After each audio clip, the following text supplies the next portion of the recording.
is Sanjay Dubey, and I'm the managing director of DT Enterprises. The products what we offer is basically we are into pharmaceuticals, we are into injectables, vaccines, sterile formulation, MDI, the industry. This company was founded in 1978 by Mr. KK Dubey, who was a father. It was terrifying. Initially, or was the fear factor as an individual ourselves as to what's going to happen to our family members. My daughter was studying in UK, and the first thing what came to my mind is to get her back to Pune, and I didn't bother about the cost, the ways, the means to bring her here. After I got her to Pune and she was settled in, my mind turned to thinking about my employees. What are they going to face? What are they going to be going under?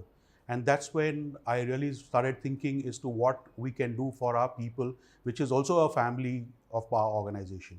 There were challenges because first to do with it was basically getting permissions. Since we are in the pharma industry and we are building equipments and systems for the COVID industry, uh, we had to apply to the police initially, and there was a lot of confusion between the police and the collector. Uh, Within 10 days, we managed to get our permissions, and after that was a little bit of a nightmare because how do we get people on board to work? We didn't want to force anybody and have any compulsions on them. We did hire buses out for them. We made sure that where the workers were concerned, they were given beddings to sleep here. They were provided with food. And yeah, we did face everybody. We gave a security where everybody was monitored. The place was sanitized on a regular basis. So these were some of the practical difficulties which we were burdened right in the beginning.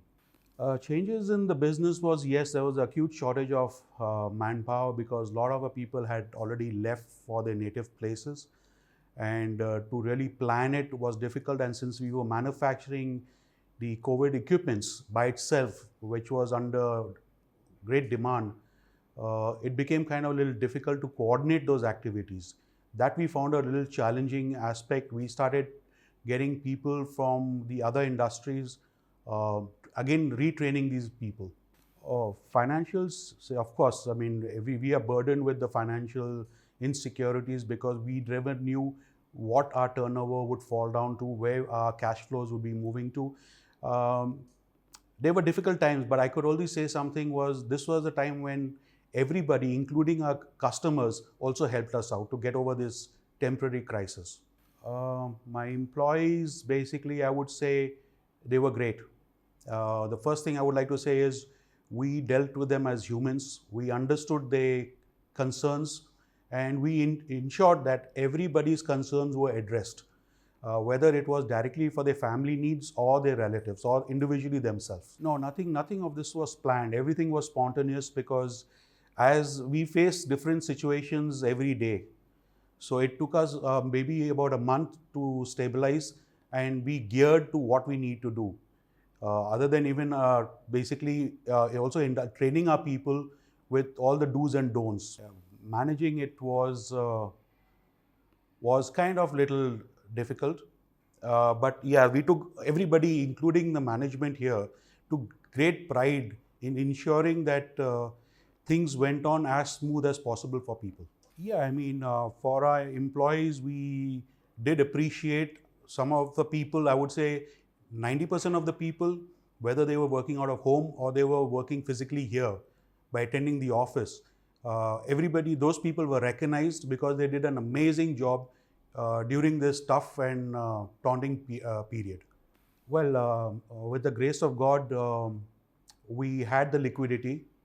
So, and plus, since we started our operations pretty early on, it did initially impact our dispatches because of the constraint of interstate transportation.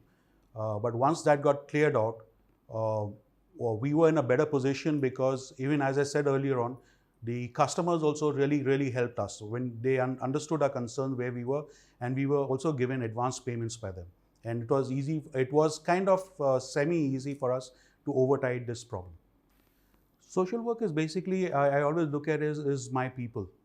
I rather, because we all demand from our country as to what the country should do for us.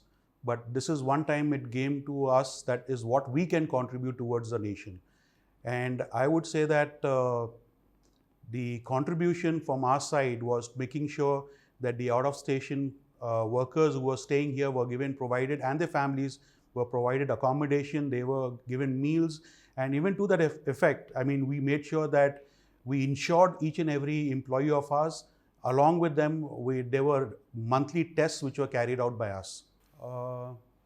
Family, yes, they were the brunt, and I would really like to thank everybody in my family who supported me, who gave the values which is instilled into the management, and that way percolated down to the organization. And without them, I don't think so a lot of things would have been possible. Well, it's very difficult for us to say. We are waiting for the budget to come across. We are waiting what the scenario will throw at us.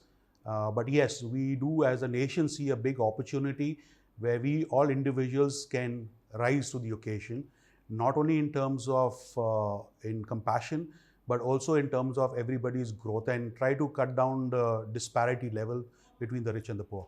Well, I would say, like, first and to begin with, we all entrepreneurs, and according to me, entrepreneurs' definition is ability to take risks.